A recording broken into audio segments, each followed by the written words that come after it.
la muntanya, el risc zero no existeix, a l'hivern encara menys. Una entrevista improvisada entre un guia curiós i el cap de rescats de muntanya d'Andorra. Em dic Abel Amigó, soc el responsable, el cap del grup de rescat de muntanya de bombers d'Andorra, i quan vaig entrar de bomber, fa 23 anys, tenia clar que volia entrar al grup de rescat de muntanya i que la meva passió fos la meva feina. Una conversa per a conscienciar i evitar accidents no desitjats en la dura muntanya, des de la veu de l'experiència. Nosaltres a vegades hem de posar la nostra vida en perill per anar-los a buscar en situacions extremes que no és agradable per ningú.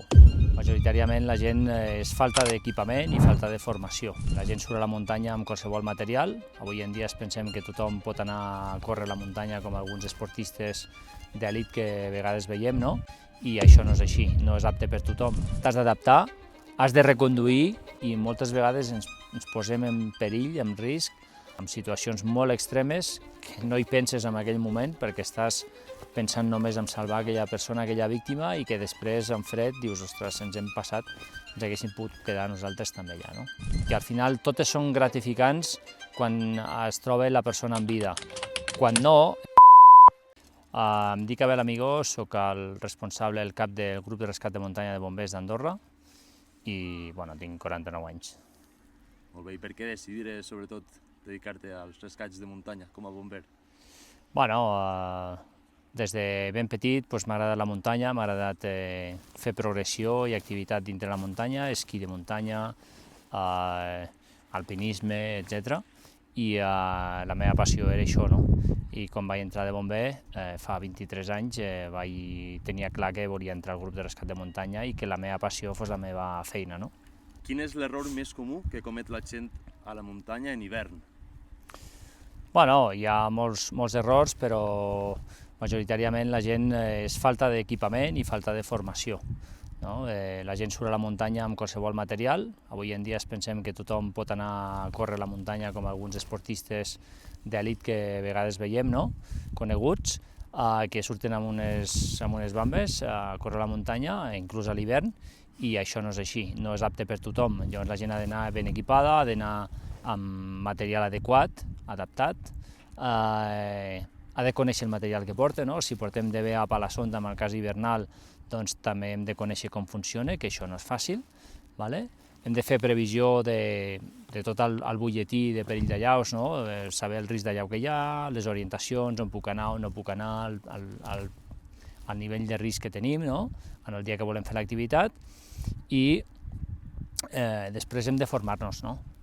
Per això nosaltres, des de Bombers d'Andorra, també col·laborem amb l'Escola de Formació de Muntanya aquí d'Andorra i amb altres entitats, EDNA, etc., fent formacions de coneixement de neu, d'allaus, etc., no? Perquè la gent tingui aquest coneixement de que quan vagi a la muntanya i si mai passa algun incident, sàpiguin com utilitzar el material i sàpiguin reconèixer el terreny, la pendent, el tipus de neu, etc. Aleshores, Abel, quins serien els imprescindibles per fer activitats fora de pista?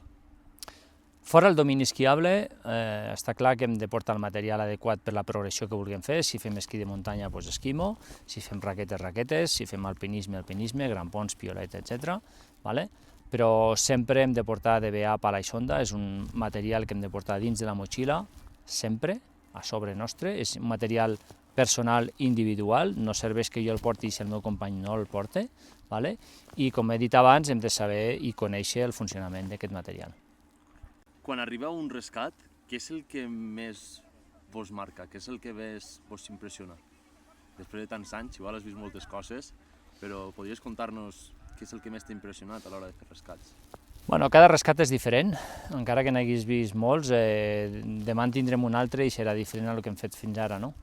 I cada situació és diferent, i això és el maco d'aquesta feina també, no? De que surts i no surts mai a repetir res, sinó que cada servei és nou, t'has d'adaptar, has de reconduir, moltes vegades, perquè potser la informació que tens inicial no et dona coneixement per saber ni on vas, a vegades, i el que més impacta és això, quan tenim persones al davant, doncs el fet de poder ajudar i salvar alguna vida és una gratificació molt gran, no? Això és impressionant. Totalment.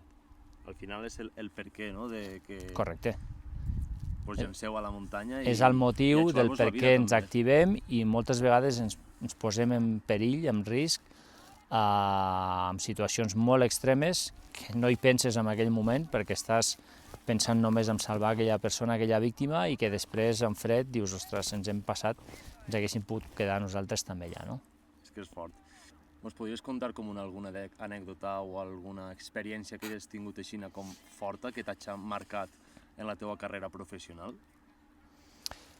Bueno, ja et dic que tenim moltes experiències, vale? No entrarem a veure quina és la millor, no? La més morbosa, però et dic, dintre del tema d'hivernal i d'allaus,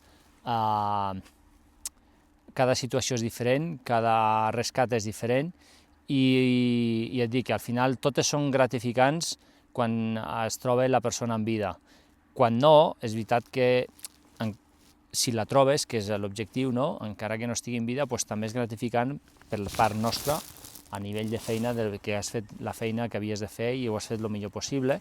És veritat que, malauradament, doncs, per la família, si la persona ja no està en vida, doncs el resultat no és el mateix, no? Però per part nostra, el fet de trobar aquesta persona, aquesta víctima, doncs és per lo que estem formats, per lo que ens preparem i per lo que anem a fer, no? I això, doncs, qualsevol servei que acabes trobant la persona de forma ràpida, professional i bé, doncs és supervàlid. T'ompli per dins d'una manera, Sí. el sents totalment realitzat. Correcte. Abel, per acabar, si pogueres dir una sola cosa a qualsevol persona que puja a la muntanya, què seria? Bueno, una mica el que he dit a l'inici, vull dir, la muntanya, el risc zero no existeix, a l'hivern encara menys, vale? Llavors, totes les experiències ajuden a créixer, amb coneixement. El que hem de fer és formar-nos, preparar-nos, equipar-nos, no? I totes les precaucions són poques perquè, com he dit abans, inclús el risc zero no existeix. Tenint en bones condicions, bon dia, bon sol, bona neu i tal, ens pot tenir un incident, i és això el que hem de fer, no?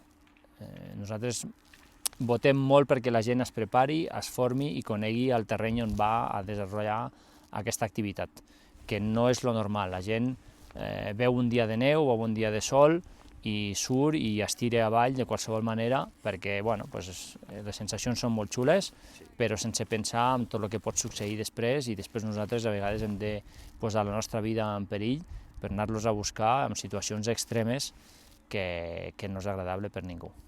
Totalment.